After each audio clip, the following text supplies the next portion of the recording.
Bienvenue à tous. Suite à notre entretien dimanche 6 décembre dernier avec Gildas Aïzanon, coordonnateur national des forces nouvelles, qui donnait les raisons de son départ du parti UDBN, le parti Union démocratique pour un Bénin nouveau souhaite exercer un droit de réponse. ETélé et le groupe de presse Le Matinal accordent donc ce droit de réponse au parti.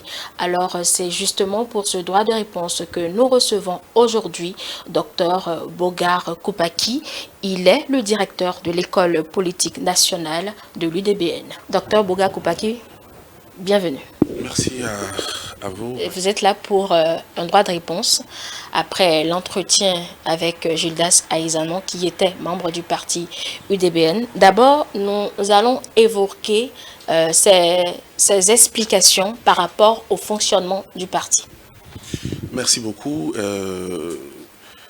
Le sieur Gildas Aïzanon a semblé dire sur la chaîne de télévision UTélé dans son émission que tous ceux qui étaient de loin voyaient de malaise au sein de l'UDBN, que ça fait partie des raisons pour lesquelles lui, il était parti. Je pense que premièrement, je crois que ce jeune, quand même, a fait économie de vérité, pour ne pas dire qu'il est en train de mentir, ce qui m'oblige à le dire quand même. Non seulement, comme il le dit, est-ce que ces malaises sont courts la période 2019-2020, puisque Gildas Aïzanon, non seulement était le secrétaire général adjoint du parti Union démocratique pour un Bénin nouveau, était plus loin porte-parole du parti.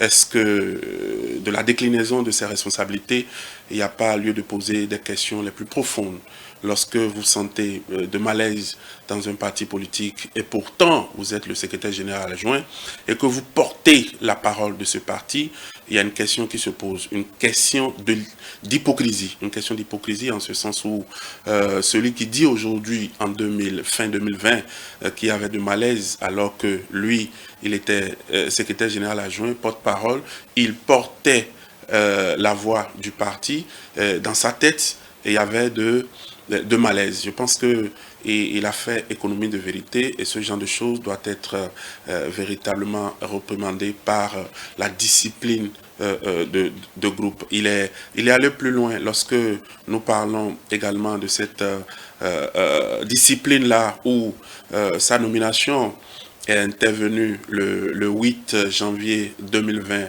en Conseil des ministres. Lui-même en personne, il n'est pas sans savoir que les tractations, que ces dames de fer, je veux parler de la présidente Claudine Afiavi-Prudentiaux, qui déjà dans les tractations, les négociations avec le chef de l'État, parce que nous sommes un parti de la mouvance présidentielle et qui avait bénéficié d'un poste au ministère de la Communication, avait quand même regroupé les jeunes qui travaillent avec lui et par rapport à certaines situations également, comment est-ce qu'il faut avoir d'expérience. Le parti avait décidé d'envoyer le sieur Gildas Aïzanon, ce qui, entre-temps, n'était pas aussi discuté, il fallait répondre. Donc du coup, celui-là a été d'abord appelé pour envoyer son CV et après, il a été nommé le 8 janvier. Ce même Gildas Aïzanon, puisqu'il dit aujourd'hui que le chef de l'État l'avait remarqué et l'a nommé en Conseil des ministres. Je crois que ces gens de propos ne donnent pas beaucoup plus de foi, beaucoup plus de conviction, beaucoup plus de responsabilité aux partis politiques de faire confiance à la jeunesse. Ça, c'est de la fuite à la responsabilité. Un jeune ne tient pas ce genre de discours. Je préfère qu'il puisse se taire dans son coin en train de faire son chemin et que la vie continue dans ce sens parce que nous sommes là pour les actes, mais nous sommes également là pour les récolter. Mais lorsque vous posez des actes, sinon, je vous fais lecture lui-même, ce qu'il a écrit le 8 janvier, je vous fais sûr. Madame la Présidente, bien avant d'autres choses, c'est un extrait de son mot. Madame la Présidente, Mesdames et messieurs, les membres du bureau exécutif national de l'Union démocratique pour un Bénin nouveau, lorsqu'il y a quelques jours, la présidente de l'UDBN, l'honorable Claudine Afiavi-Prudencio, m'a informé de cette démarche auprès du président de la République et d'une possible promotion, j'étais loin d'imaginer que les événements iraient très vite. En effet, à ma grande surprise, le Conseil des ministres de ce mercredi 8 janvier 2020 vient confirmer ma nomination au poste de conseiller aux médias du ministre de la Communication. Voilà ce que le jeune homme lui-même a écrit de sa propre main le 8 janvier. Vous voyez, si aujourd'hui lui-même dit qu'il s'est fait remarquer par le chef de l'État, cela porte à confusion et il se contredit. La jeunesse doit être une jeunesse suffisamment consciente et il faut être responsable vis-à-vis des faits. Lorsque vous posez des actes qui vous mettent en difficulté vis-à-vis de votre entourage, vis-à-vis de votre avenir politique, il va falloir se poser des questions. Lorsque la même personne pense qu'il va falloir que le parti politique doit aller dans l'opposition, que lui, il faut aller dans l'opposition, il faut charcuter le chef de l'État, alors que tout ce qui se fait là, Patrice Talon ne fait rien sans son programme de société, qui est devenu son programme d'action du gouvernement. Donc, ces gens de personnes sont à décourager. Et plus loin, il dit ceci, toujours dans son mot qu'il avait envoyé, le 8 janvier 2020, qu'il me soit donc permis de rendre un hommage bien mérité à la présidente de l'UDBN, qui m'a davantage révélé aux populations et qui m'a fait confiance pour cette mission républicaine au nom du parti. L'UDBN regorge de plein de cadres compétents qui méritent tout autant que moi, voire même plus, d'être promis.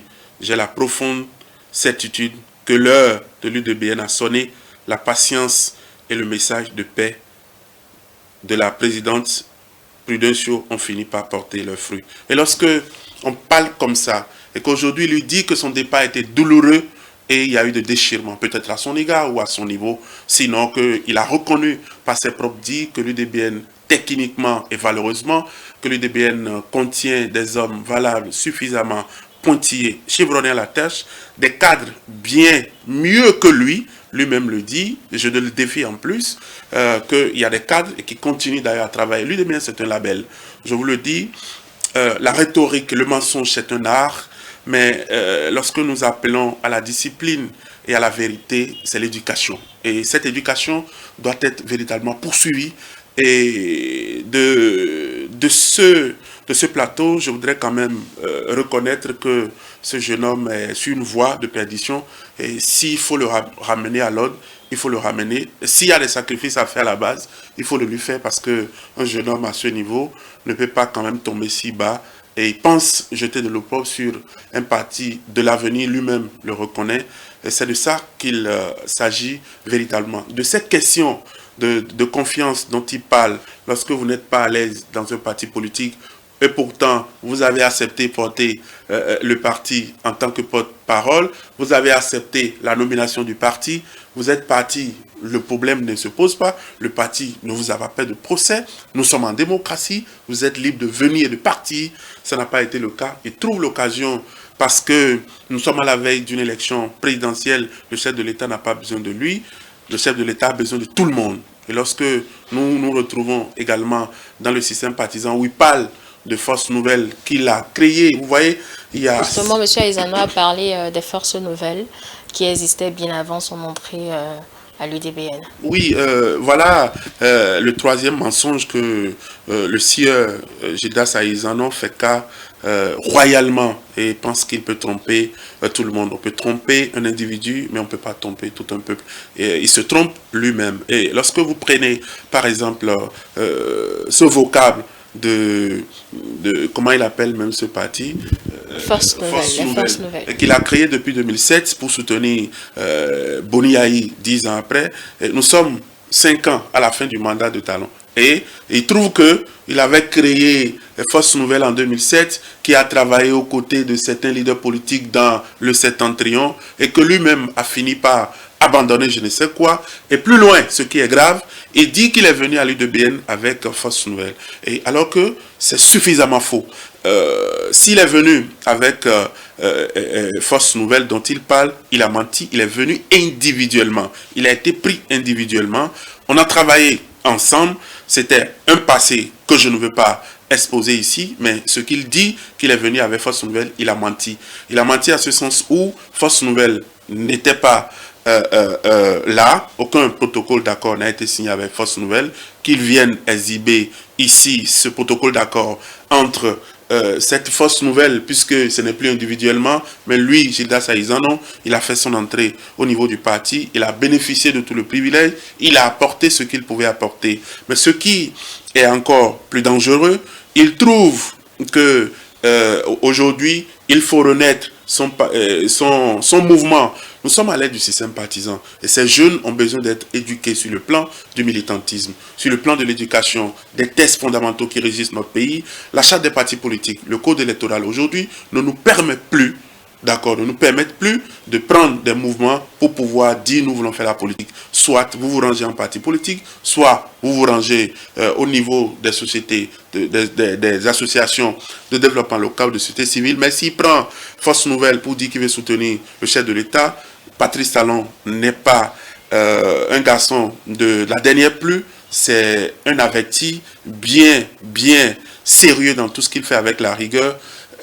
Gildas Aizano, cet aspect de ce que tu es en train de dire est erroné et je pense que ça ne passe pas ici. Donc, il faut amener ces gens de personnes à une prise de conscience parce que l'UDBN travaille également à une prise de conscience, la formation militante, l'éducation citoyenne et ces personnes ont besoin également de relire les cours qu'ils avaient reçus à l'UDBN et aujourd'hui doivent pouvoir travailler pour aller au-delà de ça. Donc, le fait de revenir sur une force dite nouvelle, alors qu'elle lui-même dit que c'est une force ancienne qui a servi Boni Yahi. Donc, vous voyez dans la mentalité de ce jeune homme qui n'est pas de la mouvance présidentielle, mais qui est caché sous beaucoup d'autres choses pour dire qu'il soutient le chef de l'État. C'est un opposant qu'on n'avait jamais su. Mais là, maintenant, lui-même, il est en train de se mettre à lui. Docteur Boga Koupaki, vous avez quelque chose à dire pour qu'on...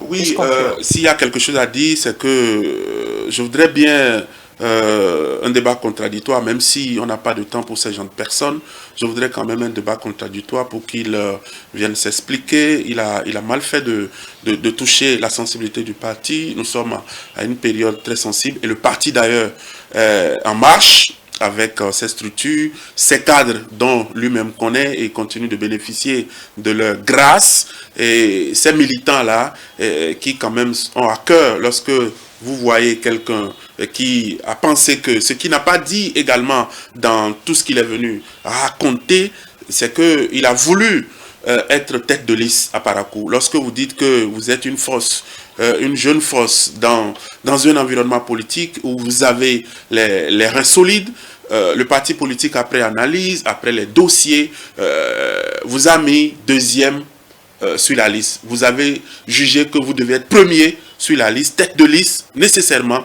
Et pour ça, il n'a pas le parti dans lequel il milite, il a laissé le parti pour aller travailler aux partis qui sont en concurrence, qui sont en lice avec le parti qui normalement devait le porter et qui continue de l'échapper là où il se retrouve aujourd'hui. C'est une grâce, c'est une bénédiction, mais il va falloir savoir qu'aucun sacrifice n'ennuie le camarade. Donc, il faut se mettre dans la posture de savoir que l'UDBN, c'est un label. Claudine Afawi-Prudencio est dans ses bottes. Les militants de l'UDBN se retrouvent très bien, font le travail qu'il faut et vous allez voir, c'est la suite et véritablement la suite qui définit les moyens. Mesdames et messieurs, c'était là le droit de réponse du parti UDBN, droit de réponse exercé par Dr Boga Koupaki. Il est le directeur de l'école politique nationale du parti. Merci de nous avoir suivis.